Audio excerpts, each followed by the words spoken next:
This interview is brought to you in association with Rabobank.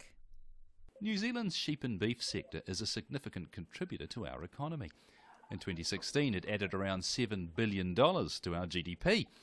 In May this year, James Parsons was re-elected for his fourth year as chairman of Beef and Lamb New Zealand, and he joins me now. James, welcome. Thanks, Roger. James, interesting time to be in rural or farming leadership. If we can start with water, which is the topic of the day, access, storage, quality, everyone's got a stake or an opinion. What are Beef and Lamb's priorities? Yeah, for us, we're very much, it's about understanding what is our actual footprint and impact on the environment. I think there's no question that whatever activity you do, even if you just live in town, you do have an impact on the environment. Mm-hmm. So really the discussion is about what's an acceptable impact that the New Zealand public are happy to work with, and what's possible for us as farmers. Given we're not just having an impact just for our own uses, it's also about an impact on behalf of a whole lot of consumers, given we produce so much food. So for us, it's really about finding the right level. But I think one of the things, Roger, that's been really difficult for the farming sector is they probably felt quite misunderstood. I stood up with a group of other farming leaders, and we made a commitment to the public of New Zealand that our aspiration, our vision, our commitment is to have swimmable rivers for our children and grandchildren. And by swim, we mean swim. Now, that is quite a big change. Previously, the whole definition of swimmable, it had become a very technical conversation, and I suspect that might have been where that conversation drifted beyond where some New Zealanders were comfortable. So by bringing it back to that swimmable position, are you now having the same conversation, I guess?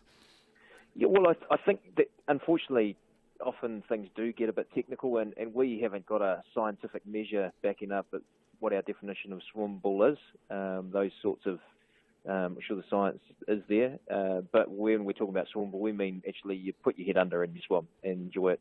And that's something that our aspiration is to have our waterways at the standard that for many of us as children and when we were younger, we enjoyed a lot of that in the majority of New Zealand's waterways. So I think that the challenge that's here is that often the farming leaders, we're good at talking to ourselves through farming media, and consequently the New Zealand public haven't really been hearing our voice except when we react to negative media about what we do. And so it comes across very defensive. So when we stood up to do that commitment, really that was about getting on the front foot and saying, look, this is our aspiration, our vision. This is not some PR stunt. It's not something just because we've got an election looming.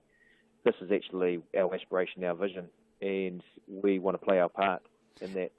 And given we sort of guardians or custodians over about 40% of New Zealand's land area, then it's pretty important that we are on board with this. Oh, totally. And it is a very simple and a very relatable promise. Behind that, though, is going to be a whole lot of technology and a whole lot of science and a whole lot of complexity in terms of actually making it come true. Absolutely. Yeah. So are the systems in place for us to really get on and do that? Do you have the science you need, the money you need, the technology you need to actually make that promise real? Yeah, well, our view is it's very much on a catchment-by-catchment basis.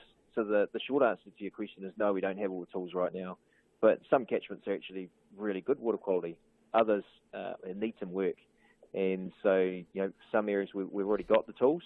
Others we need to have new science and new tools in the toolbox to achieve it. One of the things that I'm really passionate about is having affordable, real-time farm-scale water monitoring around quality. Mm-hmm. And as farmers, we're very much driven by what we measure. We can manage what we measure, and we just don't have that luxury around water quality. A lot of our in terms of measuring our impact is done through a predictive model like Overseer, and that doesn't necessarily actually tell us truly what's going on in terms of the state of our waterways. So, and a lot of the tests that you send off to the lab are actually quite expensive, so farmers don't do it. So most farmers in New Zealand don't actually know what their stream health is or water health that flows into their property and out. And if we can get some tools that get down to that level of granularity with good reliability, that would just be a step change in my view. Water has become highly political. We're in a political cycle at the moment. The election's coming up,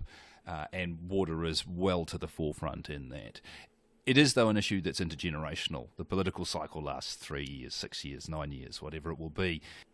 Is it time for us to depoliticise the conversation and start making it a cultural conversation, a national conversation, and not one that's really about the policies of one party versus another? Yeah, look, I completely agree. And, most for farmers, that's we actually just want to make a difference. And, I don't know a farmer that wouldn't have the aspiration that we stood up as a group of farming leaders and shared on as farming leaders, but also on behalf of the farmers we represent.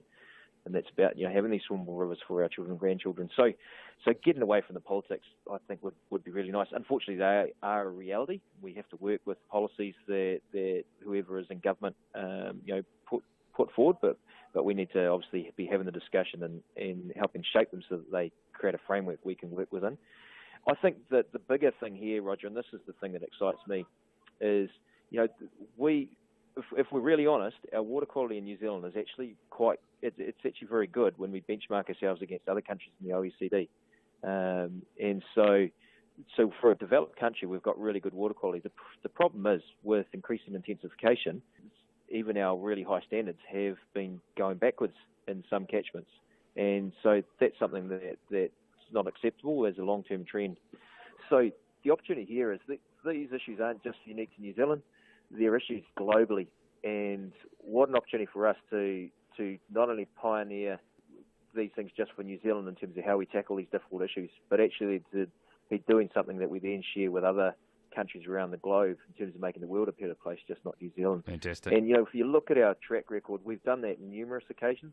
If you look at our agriculture policies, when we went through the reforms in the mid-'80s, New Zealand is held up as an example globally of how you farm without subsidies in a deregulated environment, but still have very high standards. And so here we are on water quality, which is a global issue, leading the charge on this. So it's a great saying that a brand strategist called Simon and Holt once said, New Zealand shouldn't be focusing on being the best country in the world. It needs to be the best country for the world.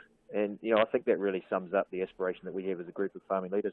Now, you're in business, though. And to do that, you need to be able to take your products and put them into the markets where you can get the best return so that money can come back to New Zealand. You can invest in the future that you're talking about. The trade environment around the world is very unsettled at the moment. We've got Brexit, TPP.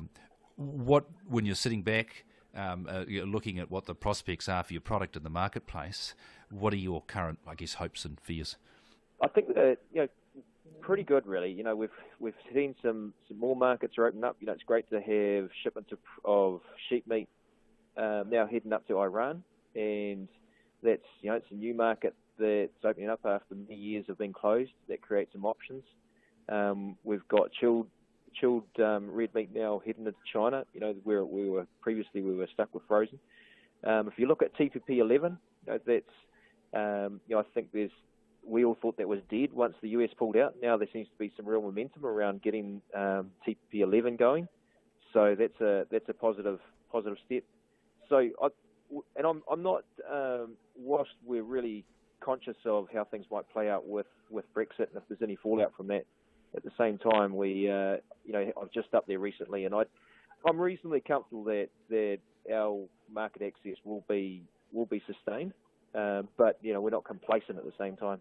We don't have a lot of time left, but I would like to ask you, if we were just to take that trade space and flip it on its head and start looking at the consumer, there's an awful lot of conversation going on about what the future of meat looks like for consumers. Now, there's a bunch of people trying to replicate meat using plants, but there's a huge vegetarian trend going on. Do you as a red meat industry look at that and say, hey, that's a really serious threat, we need to counter it, or is it something you think might just be a blip and passes in the future? I think there's no question, Roger, that we are going to see some disruption to traditional supply chains in red meat production. But when you look into a lot of the claims behind some of these alternative meat proteins, it's really interesting when you drill into it. And the Impossible Burger is one that we're seeing a lot of media interest around, where they're using plant-based proteins which basically looks and tastes and feels like meat.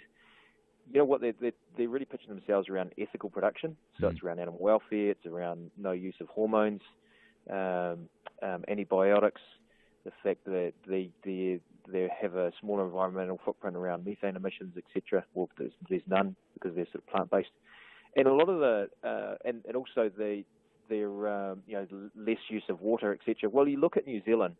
In fact, we actually qualify as ethical production with our production systems because we're not in feedlots. By and large, we animal welfare is really good. We're right up there, best in the world on the animal welfare perspective, and from a water perspective, actually, most of our water runs out to the sea. So it's not like we're short on water in New Zealand. And so when you go through a lot of those lists, the only one that we struggle with is more in the methane emissions area. We're doing some science around that. So I think we stack up really well if we are to position our products. So the opportunity there is around how we tell that story, and that's something we haven't been great at, but we're working at really closely at in terms of partnering up with exporters and make sure we position our products so that consumers appreciate that, hey, this is actually a really good quality source with ethical production. So I think we'll certainly have some of these synthetic proteins in the food chain. There's no question about it. But I think if of all the countries, we're pretty well placed to still have a viable industry that continues on. James, we've run out of time, which is a shame. I'd like to have followed on about how we're working on that message about what New Zealand red meat is to the world, but a topic for another time. I really appreciate your time today. Yeah, no worries. This interview was brought to you in association with Rabobank.